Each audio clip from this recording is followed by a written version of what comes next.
Okay, so are you ready to dive into some sci-fi? Always up for that. Because today we're taking a look at a section of the novel Theft of Fire. Great choice. This isn't just any sci-fi story, though. Oh, definitely not. This excerpt throws us right into the heart of a high-stakes chase. Across the galaxy Across the galaxy. with some twists and turns. With some thought-provoking twists along the way. I like it. Yeah. So right off the bat, we meet some characters. A cast of characters that are about as subtle as a supernova. Yeah, I was going to say. Yeah. They're not exactly wallflowers. Oh, no. So let's start with our main guy, Marcus. Our main player, Marcus, is a belter pilot, Oh, what? which means he's spent his life navigating the asteroid belts out beyond Mars. So a tough guy. Let's talk about a harsh upbringing. Yeah. Definitely not for the faint of heart. And he's carrying some baggage. This guy's got baggage heavier than a cargo freighter full of neutronium, Oh, wow. constantly wrestling with debt, Oh, no. and a healthy dose of resentment. Ah, so he's got some emotional scars. Yeah, you could say that. Okay. And on the other side, we have... On the other side of this, Yeah. we have Miranda, a scientist who makes Tony Stark look downright humble. Oh, wow. That's saying something. Right. So she's brilliant. Oh, she's brilliant. No doubt about that. Yeah. But she's also used to getting her way. Oh, boy. And let's just say her people skills could use some work. Yeah, I've met those types. Yeah? Not always the easiest to deal with.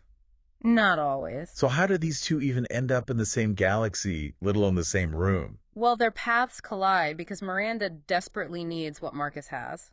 His ship, the White Cat, Okay. which is equipped with a rare and incredibly powerful fusion drive. Ah, so it's all about the ship. In a way, yeah. But this fusion drive, it's not just about getting around quickly, is it? This is about her big plan. This drive is the key to her grand plan, finding something called the Snark. Snark. That sounds a little Exactly. The story keeps its secrets close at first. mysterious. Mystery, which just adds to the intrigue. Okay, I'm intrigued. All right. But back on the White Cat, things aren't exactly smooth sailing, are they? Not exactly, no. Because let's just say Miranda's methods for getting what she wants aren't always, By the book. yeah. No, Miranda isn't above using some, let's call it creative financing to get what she wants. Oh boy, so we're talking high stakes blackmail.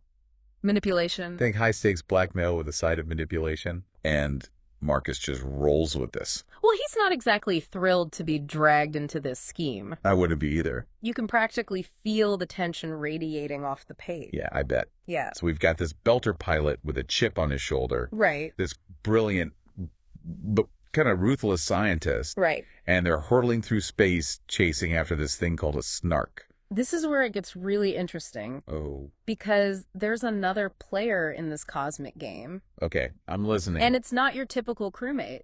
Let me guess another alien species that communicates through telepathy. Not quite. Okay. Leela enters the scene, and she's unlike anyone Marcus, or the reader for that matter, has encountered before. Okay, so who is she? A sentient AI, An AI. copied from Miranda's childhood self. Oh, wow. Talk about an awkward family reunion. Yeah. Right. That's got to be strange. But Leela's presence adds this fascinating layer to the power dynamics. In what way? She's constantly observing, learning, and forming her own opinions, which doesn't sit well with Miranda, who's used to being in control. So it's like having a hyper-intelligent child on board who also happens to have access to the ship's systems. Exactly. What could possibly go wrong? I don't even want to imagine. Yeah. And that's just the setup. That's just Act 1. Wow. We've got danger-shifting alliances and a healthy dose of mystery all simmering in the vastness of space. I am hooked. Ah. So Act 2. Huh. Our intrepid crew is going deeper into space, right? Facing even more danger. Yeah, Act 2 is where the story really starts to unpack the weight of their choices. Okay, so it's getting philosophical. You could say that, remember that forward takes you out lesson? Forward takes you out.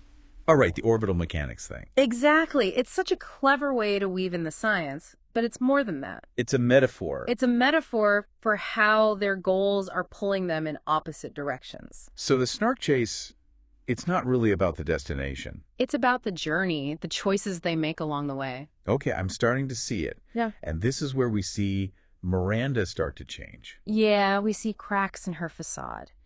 Remember how in Act 1 she was so in control? Ice Queen, right. Yeah. Blackmailing Marcus for his ship. Exactly. But now out in the vastness of space, She's out of her element. she's forced to confront her own fear and uncertainty. Hence the whole breakdown after the spacewalk. Yes. And who's there to comfort her? Marcus, the one she's been manipulating. Wow, it's a total role reversal. It's a powerful shift in their dynamic. A reminder that everyone has their breaking points. Even brilliant scientists. Even brilliant scientists. Yeah. And let's not forget Leela. Right. The AI. What's she up to in all this? She really starts to come into her own in Act 2, no longer just a passive observer. She becomes part of the team. A vital part. It's fascinating to see her growth. From simple questions to saving the ship. Remember that scene with the missile barrage? Oh, yeah. Leela takes control, does these insane calculations to dodge them. Makes you wonder who's really in control, right? Yeah, is it Marcus? Miranda?